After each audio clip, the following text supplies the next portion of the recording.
Ready to fuel your Blofin trading journey? Let's dive into a super easy guide on how to deposit funds. First, log into your Blofin account. Once you're in, locate the Wallet or Assets section, typically found in the top navigation bar or the user profile menu. Click on it. You'll now see options like Deposit, Withdraw, and Transfer. Click on Deposit here. You'll find a list of cryptocurrencies supported by Blofin. Choose the cryptocurrency you want to deposit. For this example, let's say you're depositing Bitcoin. After selecting Bitcoin, a deposit address and a QR code will appear. This is your unique Blofin Bitcoin deposit address. Double-check this address. A single mistake can cause you to lose your funds. You can copy the address or scan the QR code.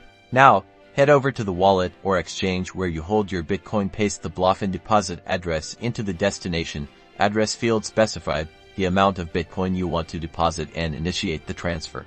Back on Blofin, navigate to your transaction history or deposit history page. You'll see your deposit listed as pending. The confirmation time depends on the cryptocurrency and network congestion. Once the transaction is confirmed on the blockchain, your deposit status will change to confirmed or completed. Your funds will now be available in your Blofin account, ready for trading. Congratulations! You've successfully deposited funds on Blofin. Now you're all set to explore the world of crypto trading. Remember to always double check your addresses, and happy trading.